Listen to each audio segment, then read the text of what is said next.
यहाँ मुख्यमंत्री के पास जवाब ही नहीं है।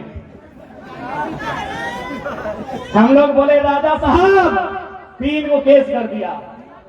अरे राजा साहब बोलने से कोई केस करता है? हाँ बताइए। बकायदा कभी उनको हम लोग कभी गलत शब्द नहीं बोले। नाम भी लिए तो हेमंत भैया, हेमंत दादा, अब तो राजा साहब बोलते हैं। फिर भी डुमरी में केस कर दिया 3 को। जुल्म किया ना, राजा साहब के बगल में प्रजा लोक सभा कर दिया। जबकि दोनों का थाना अलग था। राजा साहब का कार्यक्रम था डुमरी थाना में और प्रजा लोक का कार्यक्रम था मधुबन थाना में। फिर भी राजा साहब को तकलीफ हो गया।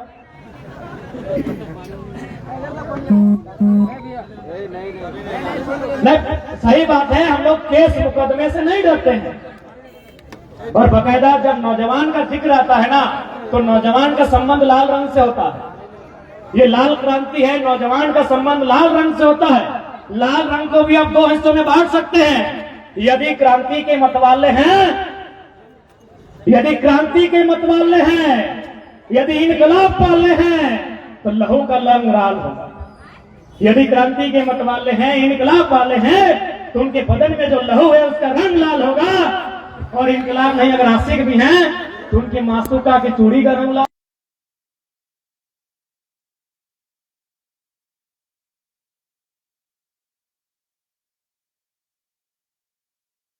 यदि क्रांति करने वाला है तो उसको लहू लाल दिखता है, और प्रेम करना वाला है तो सजनी की चूड़ी का रंग लाल दिखता है। खैर यहाँ तो सब क्रांति वाले हैं, क्या कि सब क्रांति नहीं करेंगे तो नीति नहीं बनेगा, और नीति नहीं बनेगा तो नियुक्ति नहीं आएगा, और नियुक्ति नहीं आएगा तो नौकरी नहीं मिलेगा, और नौकरी नहीं मिलेगा तो शादी नहीं होगा, तो सजनी कहाँ, चूड़ी का रंग कहाँ। 60-40 ना चलतो, 60-40 ना चलतो। यदि 60-40 चलतो तो प्यास बहरिया नहीं मिलतो। क्या देतो भाई, कहा देतो अपन बेटिया के नौकरिया न खो, कहा देतो मिलता नहीं ना। तो आज ये जो लड़ाई है, ये लड़ाई झारखंड को बचाने की लड़ाई। दिल्ली की बात करें या राजधानी की बात करें, आप देखिए समझाते हैं।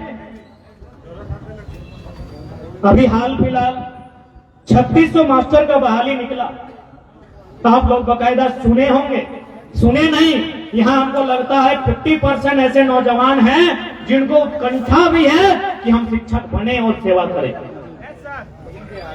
यहाँ बहुत सारे ऐसे नौजवान हैं, या फिर दूर दराज में बैठे कोई बहनी होगी जिसके मन में ये लालसा है कि हम भी शिक्षक भर्ती की परीक्षा में बैठे, हम भी शिक्षक बने। लेकिन आपको जानकारी होनी चाहिए, 3600 में 1200 बाहर के लोगों को भेजा गया। तो बताइए मेरे अभिभावकों, क्योंकि बार बार कहते हैं नया लड़का लोगे, चेंगड़ा लोगे, चेंगड़ा लोगे, क्या अभिभावक लोग का कर्तव्य नहीं है? आखिर अभिभावक लोग अपने बच्चों का परवरिश क्यों करते हैं? इसीलिए परवरिश करते हैं, उन्हें इसलिए पढ़ाते हैं कि बच्चा पढ़ेगा, एक छोटी सी तालीम लेगा और एक छोटा सा व्यापार, काम, नौकरी करेगा और अपने परिवार को सुचारू रूप से चलाएगा। इसीलिए, लेकिन आज अगर हम 3600 को 24 जिला में डिवाइड करते हैं, तो 2400 को 3600 से डिवाइड करते हैं, तो एक जिला के हिस्से में 150 नौकरी आती है। कोडरमा में शायद 6 ब्लॉक है ना जी, 6 ब्लॉक है कोडरमा में, डोमचांद, जयनगर, कोडरमा। 3 को हमको याद था, 3 को आप कर दीजिए। वो सतगावा, मरकच्चो, हाँ मरकच्चो का धनबाद वाला गाड़ी आता है। अरे वो इधर मिला था रास्ता में चंगवारा। तो 6 ब्लॉक को यदि 150 से फिर भाग देते हैं, ये हिसाब तो सब निकाल लेगा रे। 150 यानी 25 ओवर, एक ओवर में 6 बॉल, 25 ओवर, आधा यानी एक ब्लॉक के हिस्से में 25 को नौकरी आता है। ये कोडरमा ब्लॉक है, यहाँ कोडरमा ब्लॉक के साथी आए हैं। बताइए क्या 25 को सरकारी नौकरी आपके ब्लॉक के हिस्से में आया है? पढ़ने वाले नौजवान, मैं अभिभावकों से ये सवाल करूंगा, हमें सवाल करो है तोरानी से कि 25 को सरकारी नौकरी मास्टर के नौकरी जकर अभी पेमेंट 60,000, 2 साल बाद 1 लाख बताए कि 25 को कोडरमा प्रखंड के हिस्से में आया, नहीं आया भैया। 25 को नौकरी मिलना था, कोडरमा को 25 को मिलना था। एग्जाम्पल दे रहे हैं, क्योंकि हो सकता है कोडरमा का 110-20 भी हो सकता है, जिला वाइज भी बहाली होता है। हम उदाहरण दे रहे हैं, यानी 25 को नौकरी कोडरमा के ब्लॉक के हिस्से में आना था। यदि 25 को नहीं आया है, इसका मतलब आपके हिस्से को राजा साहब ने बेचा है। और यदि राजा साहब ने बेचा है तो अब जनता को रोटी चबाने का नहीं, दाल रोटी 5 टका में खाने का नहीं, अब 2024 में कोडरमा की लोकसभा और विधानसभा चबाने का टाइम है। क्या आप तैयार हैं? और नहीं तैयार है तो फिर वही हमर पानी हमर पसीना, बिजली जले तो शेख हसीना।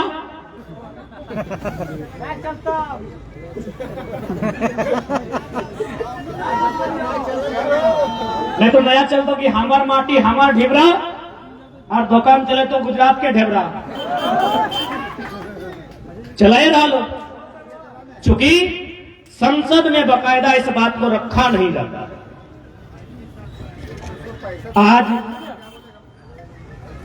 झारखंड राज्य की अगर बात करें, तो जब झारखंड राज्य का गठन हो रहा था 2000, हमारे इस राज्य के सर्वोच्च रहनुमा प्रभात कुमार जो राज्यपाल थे, हमारे राज्य के प्रथम राज्यपाल, उन्होंने एक स्टेटमेंट दिया था कि जिन साधन संसाधनों के साथ, जिन परिस्थितियों में झारखंड राज्य बिहार से अलग हुआ है, आने वाले 20-22 सालों में ये भारत देश से नंबर 1 राज्य होगा। नंबर 1 राज्य होगा मतलब शिक्षा में नंबर 1, रोजगार में नंबर 1, स्वास्थ्य में नंबर 1, हर प्रकार से ये भारत का नंबर 1 राज्य होगा। मैं पूछना चाहता हूं कोडरमा की माटी में उपस्थित अपने अभिभावकों से, अपने भाइयों से, अपने बहनों से, क्या झारखंड भारत का नंबर 1 राज्य बना? पीछे से 3-4 में है। शिक्षा में पीछे से, रोजगार में पीछे से, प्रदूषण में पीछे से, स्वास्थ्य में पीछे से, हर प्रकार से झारखंड पीछे से बना। यही बगल में आपसे एक राज्य पार करके ठीक उड़ीसा के नीचे एक राज्य आता है तेलंगाना, जो सन 2014 में आंध्र प्रदेश से कट के अलग हुआ प्रशासनिक दृष्टिकोण से। आपको जानकारी होनी चाहिए कि जिस राज्य की अवधारणा आपके राज्य के 14 साल बाद रखा गया है, आज वो जीडीपी में भारत का नंबर 2 राज्य है। तेलंगाना आज जीडीपी के मामले में भारत देश का नंबर 2 राज्य है। 14 साल बाद उसका गठन हुआ। ऐसा क्यों संभव हुआ? ऐसा क्यों संभव हुआ? तेलंगाना यदि जीडीपी में 2 है तो सोच के देखिए, झारखंड अगर ईमानदारी से चलता तो क्या होता? 1 नहीं 1++ होता। तेलंगाना के पास क्या है? हम लोग जानते हैं कि धान का कटोरा आंध्र प्रदेश को कहा जाता है। चलिए आंध्र प्रदेश से ही तेलंगाना बना है, हम उसको भी धान का कटोरा मान लेते हैं। यानी वहां अगर प्रमुख कुछ है तो कृषि है, खेती है, कुछ शिल्प होगा, कुछ पर्यटन होगा। अरे हमारे यहाँ कोयला और अभ्रक का खदान है।